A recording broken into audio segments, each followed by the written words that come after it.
o Movimento Nacional pela Reforma Urbana, ele participou ativamente da elaboração da Constituição Federal do Brasil, que após o período da ditadura militar, ou seja, o Estado brasileiro estava sendo refundado, né, conforme até colocou hoje o nosso colega de manhã, essa questão da Constituição, de constituir o Estado Democrático de Direito. Então, o movimento entendia que as leis que iam gerir a nossa sociedade deveriam ser amplamente discutidas pela sociedade e as camadas mais populares, principalmente, deveriam colocar lá o que eles acham importante que seja defendido na nossa Constituição. E como o Brasil estava se tornando um Brasil urbano e não tinha nenhum tratamento para essa questão urbana na nossa legislação, teve uma emenda popular, né, uma emenda popular, aquela que não foi apresentada por nenhum deputado, por nenhum político, né, foi a própria população que juntou assinaturas, no caso foram 200 mil assinaturas, para apresentar uma emenda popular, que acabou virando o capítulo da política urbana da Constituição Federal, que já trazia alguns elementos daquilo que eu chamei de bandeira da reforma urbana. Estamos numa fase de organização, numa fase de busca de experiências e pedimos a DDW que faça mais vezes atividades de género no nosso município e que conte conosco, transmitam aos vossos compatriotas que em caminho também temos espaço e sempre que estiverem interessados, juntos caminharemos para o bem dos nossos povos. Muito obrigado.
quadro de combate à pobreza, e onde que vive uma família mais de 80 ou 100 anos. Mais tarde, uma empresa privada vem descobrir que ela tem diamante. E essa família tem uma obrigação, tem que deixar o local para a exploração desse minério. Porque não pode envolver essa família neste projeto para também eles aproveitarem do recurso mineiro que existe na parcela onde que eles vivem. A própria lei prevê que nos casos em que, deixa-me só encontrar aqui, que o Estado assegura às famílias que integram as comunidades rurais residentes nos perímetros dos terrenos reservados, duas coisas que aponta é, primeiro, a outorga de novos terrenos, se for o caso, senão, diz, o direito de preferência dos seus membros em condições de paridade, portanto, em condições iguais, no provimento dos cargos e funções criados nos terrenos. Isso está contemplado. E depois, a afetação a despesas que visem a promoção do bem-estar das comunidades rurais de uma certa percentagem das taxas cobradas pelo acesso aos parques e pela caça, pesca ou atividade turística aí desenvolvida. Portanto, isso está previsto. Só temos é que ver a concretização disso. Mas a lei prevê que se uma comunidade, por exemplo, é uma comunidade, eu acho que todo mundo tem conhecimento, que vive no Parque Nacional da Quiçama. Tem algumas limitações de como é que deve fazer o abate de animais. Mas não é totalmente proibido, é chamada reservas totais e parciais. São totais aquelas situações em que não é permitido a exploração individual em nenhuma circunstância. Mas há alturas em que parcialmente é permitido mediante determinadas limitações. Acho que o meu caro Bento conhece um bocado a situação dos famosos 10% de cabinda e os 10% das lundas. A minha colega aqui estava a perguntar 10% de quanto? Mas a previsão dos 10% tem a ver com o reconhecimento que são áreas de exploração de minérios ou de recursos que contribuem grandemente para o Orçamento Geral do Estado e que uma percentagem, como está sendo dito aqui, deve reverter a favor do desenvolvimento destas comunidades. Essa incapacidade, né, para quem conhece a localidade, saber dele o que é necessário, o que é preciso, né, isso é fundamental. E esses espaços, eles normalmente são preenchidos com essa conversa. Essa conversa sempre é uma conversa que capacita o Estado e capacita a sociedade.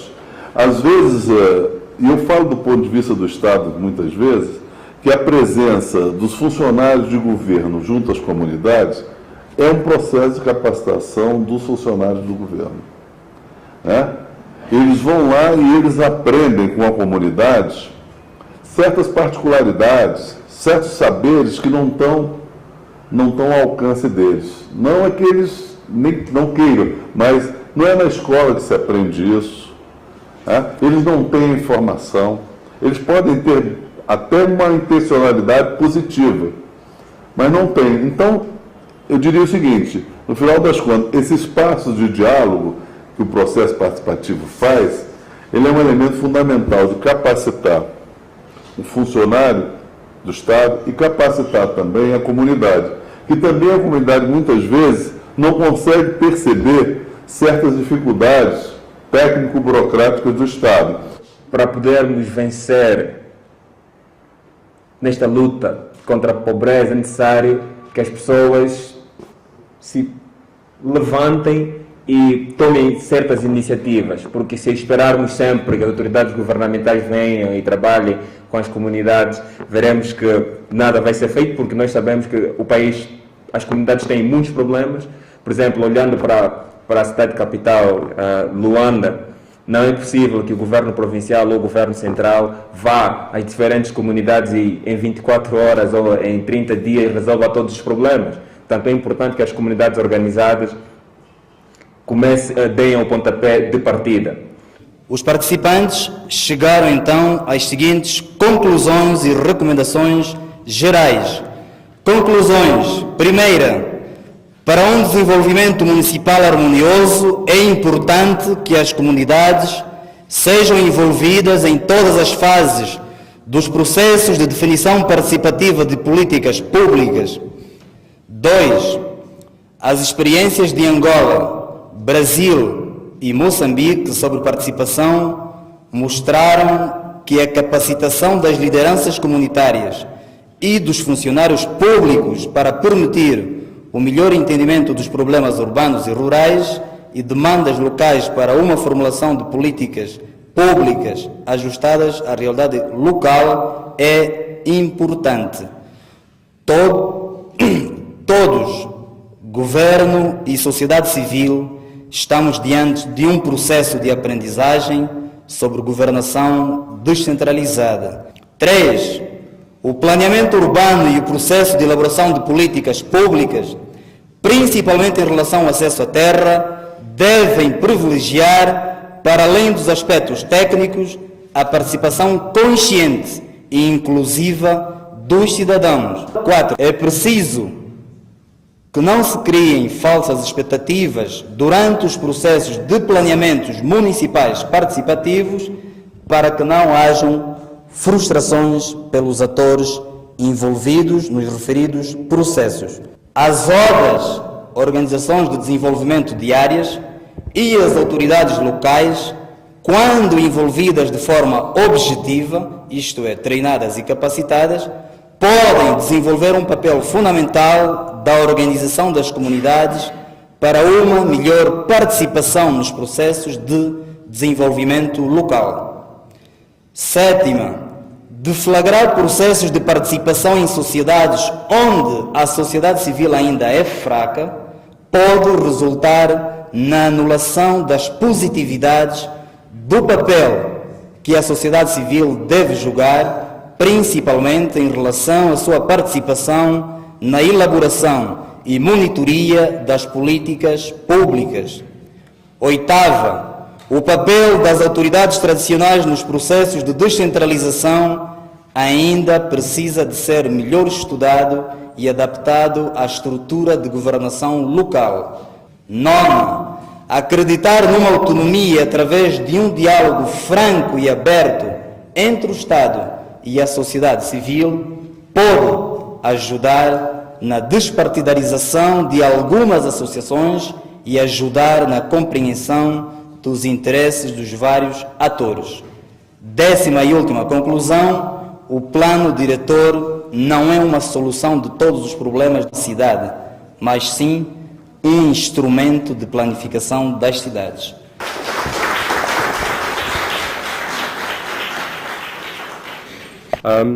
Eu tenho um grande prazer, no nome do Development Workshop, de agradecer vários parceiros que ajudou e participou no programa do Fórum Nacional Urbano. Dignos participantes do workshop, estimados convidados, minhas senhoras e meus senhores. É com mais elevada honra que, em nome do Governo da Província do Ambo, em representação de Sua Excelência, Governador da Província, Engenheiro António Paulo Cassoma, tomo a palavra neste ato de encerramento do workshop, desejar um bom regresso aos convidados e preletores não residentes na província e encorajar a Development Workshop Angola a prosseguir com este tipo de ação, criando assim parcerias construtivas com o Governo. Declaro assim encerrado o workshop, a participação e a cidade, planeamento e acesso à terra periurbana. Muito obrigado.